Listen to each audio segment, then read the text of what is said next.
आज के इस भाग दौड़ की ज़िंदगी में जहाँ भी, जिससे भी हमारी मुलाकात होती है, सभी एक ही रोना रोते हैं कि मैं तो खर्चे से बहुत परेशान हूँ, मेरे पास तो बचत नाम का एक अठन्नी भी नहीं है, मैं क्या करूँ?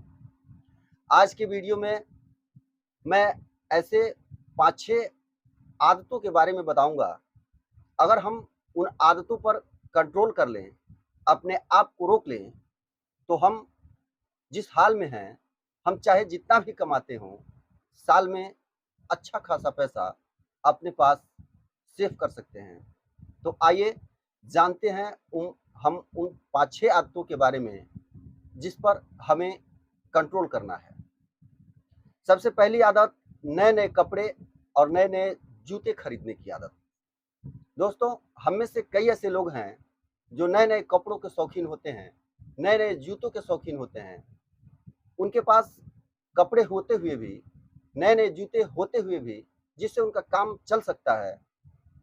जैसे उनके जेब में पैसा आता है, जैसे उनका सैलरी उनके पास आता है, उन्हें कपड़ों और जूतों का दुकान दिखता है और वो फालतू का पैसा कपड़ों और जूतों में खर्च कर देते हैं और शोरूम से खरीद के लाकर अपने घर का शोभा बढ़ाने लगते हैं।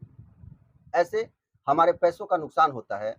मेरे कहने का ये मतलब नहीं है कि आप जूते और कपड़े खरीदें ही नहीं, आप खरीदें। अगर आपको आवश्यकता है तो आप खरीदें, लेकिन अगर आपका काम चल रहा है तो फिर उन पैसों को आप बर्बाद ना होने दें, उन पैसों को आप सेव कर लें। दूसरी आदत डेकोरेटेड सामान खरीदने की आदत, घर की सजावटी सामानें।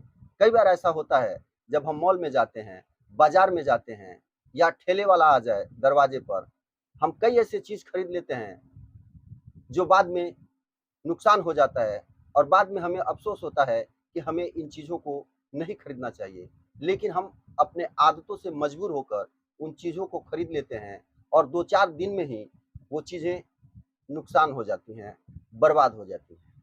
अगर हम उन पैसों को सेव कर लें, तो हमारे पास बचत में इज़ाफ़ा हो सकता है।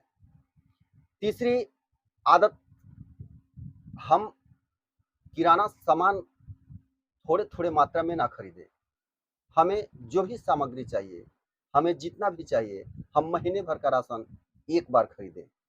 महीने भर का राशन एक बार खरीदने से हमें फ़ायदा ये होता है कि हमें बार-बार दुकान पर नहीं जाना पड़ता है।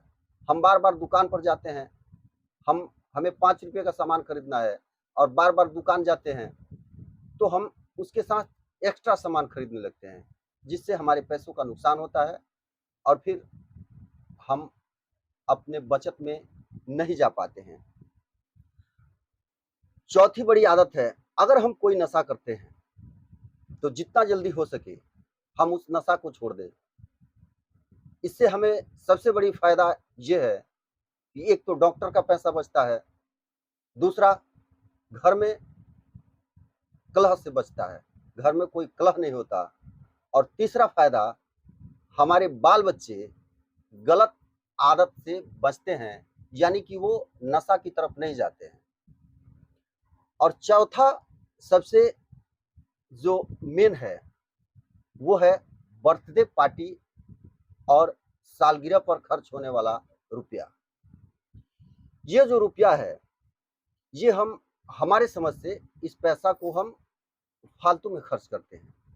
हर साल बर्थडे आना है, हर साल एनिवर्सरी आना है और अगर हम उस पैसे को सेव कर लें और पैसों को सेव करने के बाद अगर हम इन पैसों को काउंट करें, तो लगभग साल में 30 से 40 हज़ार रुपया होते हैं, जो इन पैसों को हम फालतू में खर्च करते हैं। अगर इन पैसों को हम कहीं ऐसे जगह इन्वेस्ट करें, जहाँ से हमें 2 पैसा का इनकम आए, तो यकीन मानिए दोस्तों, हमारे पास कुछ ही दिनों में अच्छा खासा पैसा हो जाएगा और फिर हमारे पास ये रोना नहीं रहेगा कि हमारे पास तो कुछ बचता ही नहीं है। दोस्तों, हमारी बातें, हमारी वीडियो आपको कैसी लगी, हमें कमेंट में ज़रूर लिखिएगा। हमें आपके कमेंट का इंतज़ार रहेगा।